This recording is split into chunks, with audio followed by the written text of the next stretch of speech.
Saya ngaku alim itu bukan karena sombong, tapi keharusan. Karena begini ya, kalau kamu punya istri mau melahirkan, itu mesti nyari tulisan bidan. Barokahnya tulisan itu kamu tahu siapa bidan. Kalau kamu gigi sakit pasti cari tulisan dokter gigi. Sekarang kriminal kita adalah yang tahu Wahab tidak menulis ahli Fathul Wahab, ahli Fathul Qorib. Sehingga masyarakat itu susah nyari konsultan ahli fikih. Karena santri Peloso tidak menulis di rumahnya ahli Fathul Wahab, ahli Fathul Qorib. Loh itu penting supaya orang tahu. Setidaknya kenapa nyuwun sewu banyak, kalau saya boleh agak merovokasi, dan itu bagus, provokasi itu bagus kadang, tapi untuk kebaikan. Kenapa orang-orang lain itu menjadi rujukan? Karena mereka memaklumatkan diri, dengar gelar RC, MA, terus ahli fikih. Tapi kita yang ngaji Wahab, khatam, musyawarah khatam, nggak nulis di rumahnya ahli Fathul Wahab. Setidaknya Anda nulis konsultan kalau ingin mondok ke Peloso. Sehingga orang daerah kamu kalau mau mondok ke Peloso, konsultasi ke kamu.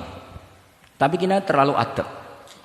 Padahal awalun nubuwah itu dimulai dari at-tahaddi. At-tahaddi memaklumatkan diri kalau beliau adalah seorang nabi. Jadi kalau kamu boyong harus memaklumatkan diri. Saya tidak bakul bako, saya ahli Fathul Wahab.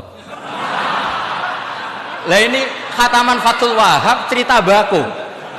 Wah itu innalillahi wa inna ilaihi raji'un. Ini harus gimana nih mau? Ya Anda harus tersiksa dengan keterwakilan oleh ini.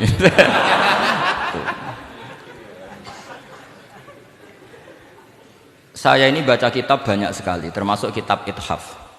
Ketika beliau mensarai Ihya, itu cerita kitab yang saya baca fil fikhi itu dihitung mulai mazhab Syafi'i sampai Hanafi semuanya. Saya baca kitab tasawuf ini. Jadi memaklumatkan diri. Awal dari nubuwah itu memaklumatkan diri. Sehingga orang gampang nyari. Kalau orang bisa nyari bidan, nyari dokter gigi karena tulisan. Kenapa orang kesulitan nyari ahli Fathul Qorib?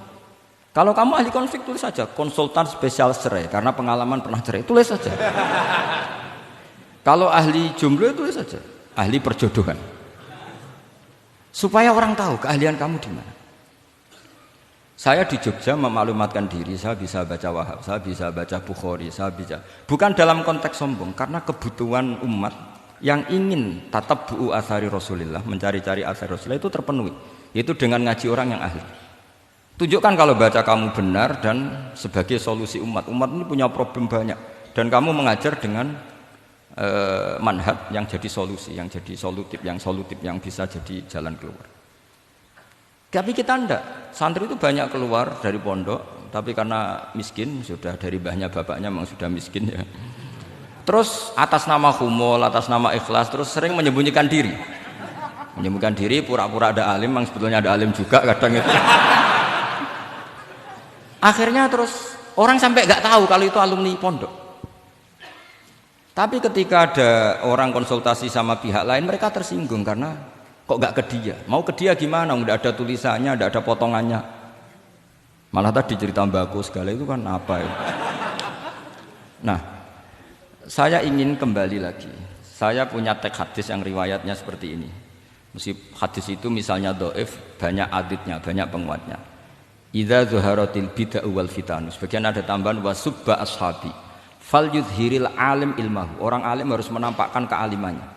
Wa illa fa'alaihi la'natullahi wal malaikati wan nasi ajmain. Justru kalau tidak memperlihatkan kealimannya dia kena laknat. Artinya yang sopan-sopan tidak memperlihatkan kefathul wahabannya, maka malah melihatkan kembakoannya. Itu jatahnya fa'alaihi la'natullahi wal malaikati wan nasi ajmain. Ya setuju ya? Itu pasti kena laknat.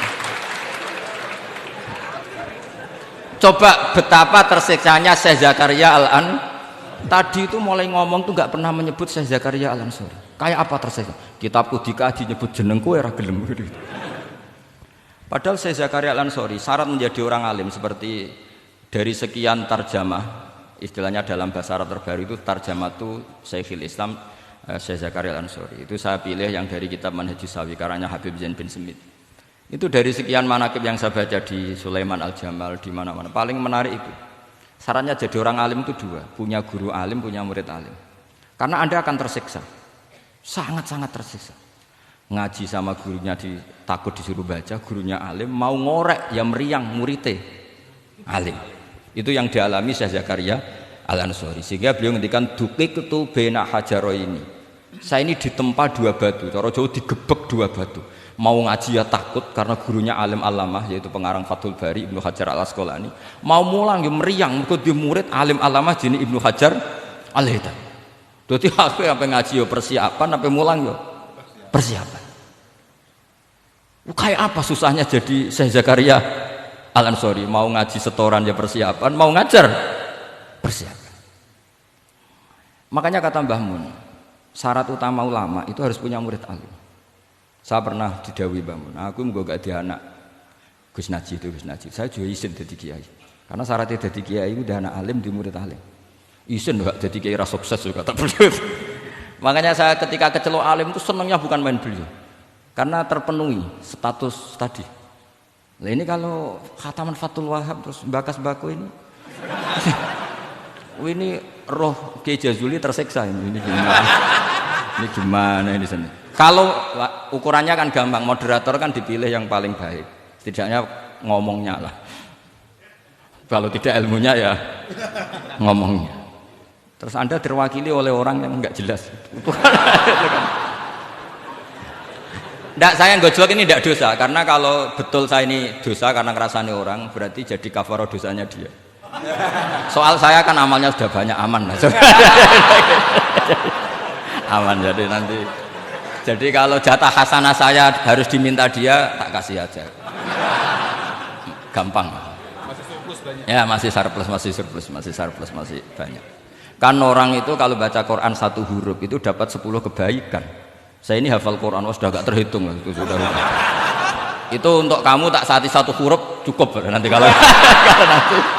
kalau nanti nuntut di akhirat itu tak kasih satu huruf itu cukup. Jadi